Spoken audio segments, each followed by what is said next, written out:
नमस्कार दोस्तों, जय सिया राम। आज की शुरुआत करते हैं तुलसीकृत रामचरितमानस के आरंभ कांड चौपाई से। तो चौपाई इस प्रकार है। सुन रघुपत के वचन सुहाए, निमतन पुलक नयन भरी आए। कहूँ पवन प्रभु की यश रीति, सेवक पर ममता और प्रीति।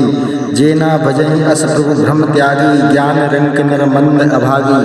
तो अब इन चौपाइयों का अपन अर्थ जानते हैं। तुलसीदास जी हमें किस ओर और किस बात का इशारा दे रहे हैं। तुलसीदास जी कहते हैं, हमें बताते हैं, शरणागत वत्सल प्रभु श्री राम रघुनाथ जी के मुख से भक्तों के प्रति उमड़े हुए इन परम दयालु, कोमल और सुंदर वचनों को सुनकर वहाँ उपस्थित ऋषियों मुनियों का रोम रोम आनंद से पुलकित हो उठा।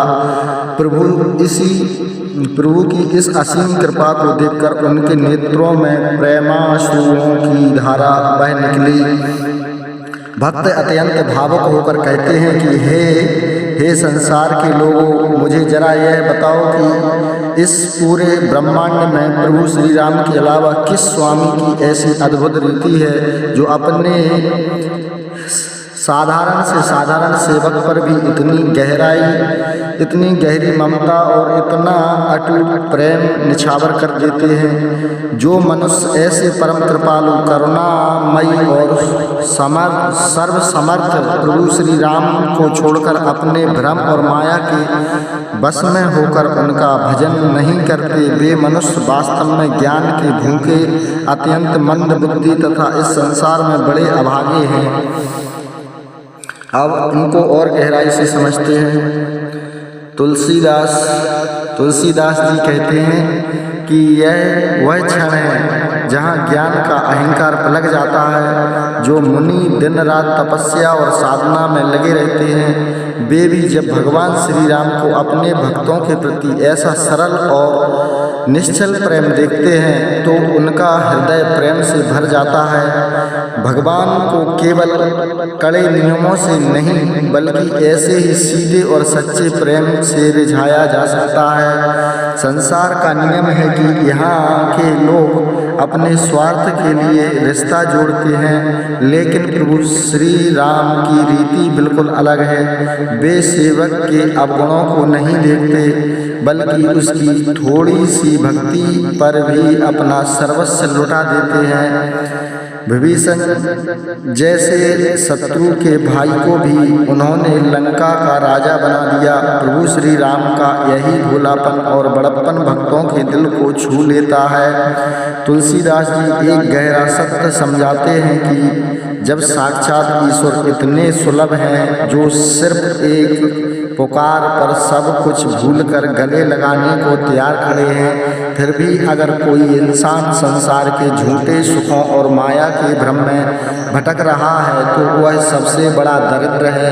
ऐसे दयालु स्वामी को खो देना ही मनुष्य का सबसे बड़ा दुर्भाग्य है।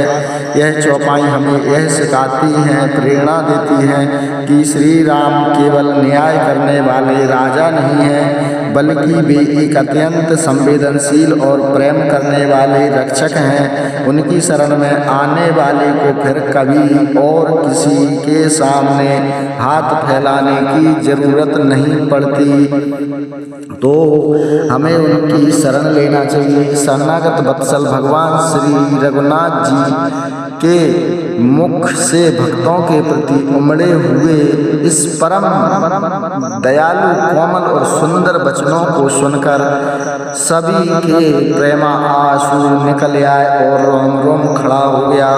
तो ऐसे कृपालु, दयालु भगवान अत्यंत भावुक, अत्यंत दयालु है।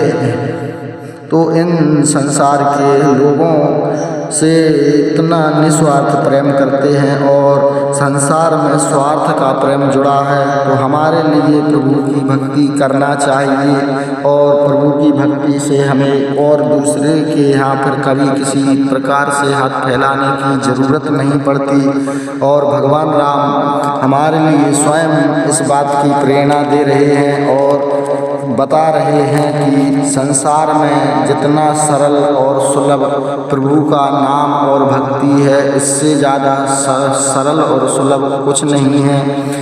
क्योंकि यहाँ संसार के लोग स्वार्थ बस जो भी कार्य करते हैं तो अपने स्वार्थ के लिए करते हैं, लेकिन प्रभु ऐसा नहीं करते। प्रभु निस्वार्थ अपने सेवकों पर दया करते हैं। धन्यवाद दोस्तों, आज के लिए इतना ही। कल फिर मिलेंगे, अगली चौपाइयों का वर्णन करेंगे। जय सिया राम, जय जय सिया राम, जय राम राजा सरकार की।